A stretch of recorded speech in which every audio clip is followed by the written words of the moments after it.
이른 아침에 우리 아멘 찬양대의 찬양을 하나님이 기뻐 받으신 줄로 믿습니다. 오늘 이 자리에 오신 여러분에게 하나님의 특별한 은혜와 또 사랑이 넘쳐나기를 주의 이름으로 축원합니다. 우리 옆 사람 인사할까요? 하나님이 당신을 최고로 사랑하십니다. 인사합시다. 새벽 예배 이렇게 나오니 하나님을 얼마나 사랑하겠어요, 그죠? 눈에는 보이지 않지만 하나님이 반드시 계셔서 여러분 한 사람 한 사람 안수하시는 줄로 믿습니다. 우리는 이번 주에 구약에 흩뿌려 놓은 이 구약에 나타난 십자가 흔적을 따라가고 있어요. 어제는 우리가 마라의 쓴물에 대해서 배웠습니다. 아무리 마실 수 없는 쓴물이라고 할지라도 그 안에 나무를 던졌더니 그 쓴물이 달게 변했어요. 마찬가지로 우리의 심령에 있는 쓴물도 예수님의 십자가 보혈이 들어가게 되면 그 심령의 쓴물이 달게 되고 새롭게 되고 정케 될 줄로 믿습니다. 하나님은 치료의 하나님이시고 십자가는 우리의 모든 것을 치유할 수 있는 능력이 있는 것입니다. 오늘은 이스라엘 백성이 신광야 르비딤에서 만났던 사건을 다루고 있습니다. 이스라엘 백성은 만나와 메추라기를 내렸던 신광야를 떠나서 르비딤이라는 곳에 도착을 했는데, 르비딤은 후원하다, 돕는다 이런 의미를 가지고 있어요. 그렇게 그 이름에서도 하나님이 반드시 돕는다, 구원한다 이런 의미가 있는데도 왜 이 사람들이 르비딤에서 하나님을 원망했을까요? 그것은 그들이 하나님의 명령을 따라서 르비딤에 갔지만 마실 물이 없어요. 이런 광야에서 물이 없다는 것은 큰 낭패 아닙니까? 물이 없으면 며칠 버틸 수도 없고 사람뿐만 아니라 아이들 또 짐승들 다 살 수가 없습니다. 이 세상에 제일 견디기 힘든 게 목마름이라고 말을 해요. 우리가 식사를 안 해도 한 40년 살 수 있지만 물을 안 먹으면 살 수가 없어요. 그래서 물이 없는 것은 광야에서 죽음과 마찬가지고 햇살은 뜨겁게 내려쬐지 땀은 막 비오듯 하지 입이 얼마나 이 수처럼 말라들겠습니까? 전 견딜 수가 없어요. 그래서 7장 3절에 보면 우리와 우리 자녀와 가축이 목말라 죽는다고 지금 하소연하고 있습니다. 근데 보통 하소연이 아니고 이 불평이 얼마나 큰지 4절에 봤더니 하나님 저들이 조금 있으면 나에게 돌질을 하겠나이다 그렇게 말해요. 돌을 던질 정도로 이 사람들의 울분이 너무나 컸던 거예요. 근데 이 모세는 백성과 다투거나 따지지 않고 문제를 들고 하나님 앞에 부르짖습니다. 이때 하나님은 내가 거기 호렙산 반석에 너를 대하서리니 반석을 쳐라. 그럼 거기서 물이 나오겠다. 그런 말씀하는 거예요. 참 상상을 초월하는 놀라운 사건을 하나님이 예견하고 계십니다. 하나님 말씀대로 지팡이로 반석을 탁 쳤더니 그 반석에서 물이 펑펑 솟아나오는 거예요. 군중들이 얼마나 신이 났겠어요. 함성을 질렀겠죠. 자기 아이들도 먹이고 자기도 마시고 짐승들까지 다 불러다가 이 물을 마시면서 기뻐했을 것입니다. 성경에 봤더니 이 물이 얼마나 나오는지 이스라엘 백성이 다 마실 수 있다 그래요. 잠깐 나온 게 아니고 계속 흘러가는 거예요. 도대체 물이 나올 수 없는 그런 상황에서 그 광야에서 그것도 바위에서 물이 솟아나오니까 얼마나 신이 날까요? 아마 춤이라도 추었을 것입니다. 타오르는 갈증이 해소가 되고 이 솟구치는 샘물은 멈출 줄을 몰랐어요. 오늘날 이 반석이 무엇일까요? 이 반석은 사도 바울이 고린도 전서 10장 1절에서 4절 이렇게 말을 하고 있습니다. 우리 다 같이 큰 목소리로 읽겠습니다. 시작. 형제들아 너희가 알지 못하기를 원하지 아니하노니 우리 조상들이 다 구름 아래 있고 바다 가운데 지나며 모색에 속하여 다 구름과 바다에서 세례를 받고 다 같은 신령한 음식을 먹으며 다 같은 신령한 음료를 마셨으니 이는 그들을 따르는 신령한 반석으로부터 마셨음에 그 반석은 곧 그리스도시라. 반석이 뭐라 그랬어요? 그리스도. 반석이 그리스도다. 이 성경은 참 알면 알수록 오묘하기 짝이 없어요. 그냥 반석은 반석이지 십자가에 달린 예수님이랑 무슨 관계가 있노 하지만은 하나님은 굉장히 문학가세요. 이 반석이 앞으로 이 세상에 오실 그리스도다 그렇게 말씀하는 거예요. 사실 우리가 반석을 딱 쳤을 때 거기서 물이 확 솟아난 것처럼 예수님이 맞으셨어요. 양손에 또 발에 못에 또 찔렸고 가시관을 쓰고 옆구리에도 창을 팍 찔러가지고 그 몸이 다 깨어졌어요. 그리고 그 깨어진 몸에서 물과 피가 강물이 되어서 오늘 우리에게 생명으로 다가오는 것입니다. 그 옛날 이 반석의 물을 마신 자마다 산 것처럼 우리 주님에게서 나오는 이 생수를 마시는 자마다 영생을 얻게 되는 줄로 믿습니다. 오늘도 많은 사람들이 다 목말라고 있어요. 물질의 목마름, 사랑의 목마름. 참 우리가 이 문명은 굉장히 발전하고 옛날 사는 거에 우리가 몇십 배 잘 살지만은 참 공허하기 짝이 없어요. 옛날 주병진이 집에 갔더니 얼마나 화려한지 몰라. 다른 동료들이 막 부러워하니까 주병진이가 아주 멋진 말을 하더라고요. 이거 다 내 껍데기야. 부러워할 것 없어. 껍데기 지나지 않아. 그렇게 말하는데 그 말이 와닿았어요. 다 가져도 목마른 거예요. 영원히 목마른 거예요. 그러니까 늘 원망과 불평 또 우울하고 허전하기 짝이 없습니다. 여러분, 그럴 때 우리가 어떻게 될까요? 세상 것으로는 그 목마름을 채울 길이 없어요. 우리는 십자가에 달리사 몸이 깨어지신 예수님 앞에 나가야 될 줄로 믿습니다. 주님의 보혈의 생수에 내 영혼을 담그는 게 가장 중요한 거예요. 옛날에 사막에서 그 반석을 칠 때 생수가 솟아올라서 많은 사람의 해갈하고 기쁨을 누린 것처럼 우리는 주님에게 솟아나는 생수로 나아갈 때 우리 영혼의 참 만족을 누릴 줄로 믿습니다. 예수님은 정오의 퇴학길에 홀로 나와 물을 깃는 사마리아 여인에게 말을 했어요. 요한복음 4장 14절 우리 다 같이 큰 목소리로 읽읍시다. 시작. 내가 주는 물을 마시는 자는 영원히 목마르지 아니하리니 내가 주는 물은 그 속에서 영생하도록 솟아나는 샘물이 되리라. 우리 주님 안에서 생수가 솟아나오는 거예요. 이 세상에 아무리 잘 살아도 주님의 생수를 마시지 못하는 자는 불쌍합니다. 사막에서 신기루를 보고선 저게 오아시스다 그런데 나중에 다 죽어 있다는 거예요. 봤더니 다 모래를 입에다 넣고 죽었다는 거예요.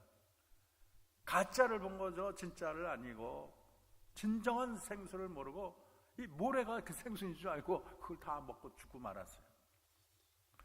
오늘 주는 교훈이 있습니다. 첫째는 따라합시다. 과거의 은혜를 잊지 말자. 이스라엘 백성은 은혜를 너무 쉽게 잃어버려요. 10가지 재앙으로 자기 백성을 건지신 강하고 능력 있는 그 하나님, 은혜의 하나님을 잊어버렸어요. 홍해를 가르신 그 하나님을 기억할 줄 몰라요. 그리고 수르광야에서 쓴물로 단물로 만드신 그 하나님을 본다면 뭐가 낙심이겠습니까? 만나와 메추라기 구름기둥 불기로 인도하신 그 하나님을 내가 마음속에 둔다면 걱정할 게 뭐가 있겠어요? 하나님이 능치 못하는 게 뭐가 있습니까? 아니 노예 상태에서 자기 백성을 구하신 하나님, 그 능력의 하나님, 그때 가장 강대국인 그 애굽조차도 꼼짝 못하고 물속에 다 수장됐는데 그 하나님이 우리를 위하시면 뭐가 걱정이겠어요? 그런데 그 은혜를 기억하지 못하고 감사가 없어요. 그러니까 만족이 없어요. 은혜가 은혜되지 못해요. 은혜가 은혜되지 못하는 사람, 감사가 없는 사람, 그 영혼은 영원히 목마를 수밖에 없는 것입니다. 두 번째는 어떠한 상황에서도 따라서 하나님을 의심하거나 원망하지 말자. 이스라엘의 불평이 갈수록 그 강도가 심해져요. 그래서 돌로 칠 정도라 그랬어요. 정말 이 마지막에도 보면은 가난을 앞에 두고 정탐꾼이 12정탐꾼이 보고할 때 돌로 치려고 그랬어요. 하나님이 얼마나 화가 났겠습니까? 얼마나 상심했겠어요. 그래서 여호와께서 우리 중에 계신가 안 계신가 하였음이라. 그렇게 출애굽기 7절은 그렇게 말을 하고 있어요. 그래서 그 땅을, 그 지역을 마사와 무리바라 그랬는데, 마사는 시험하다, 무리바는 다투다, 이런 의미를 가지고 있어요. 근데 우리가 성경 시편 95편을 보면 이 마사 그다음에 무리바 사건을 배경으로 하고 있는데, 우리가 한번 그 내용을 우리가 찬찬히 한번 읽어보겠습니다. 읽어봅시다. 시작. 오라 우리가 굽혀 경배하며 우리를 지으신 여호와 앞에 무릎을 꿇자. 그는 우리의 하나님이시여 우리는 그의 기르시는 백성이며 그의 손이 돌보시는 양이기 때문이라.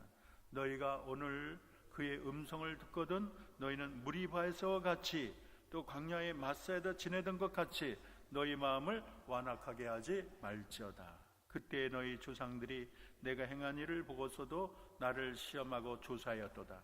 내가 40년 동안 그 세대로 말미암아 근심하여 이르기를 그들의 마음이 미혹된 백성이라 내 길을 알지 못한다 하였노라.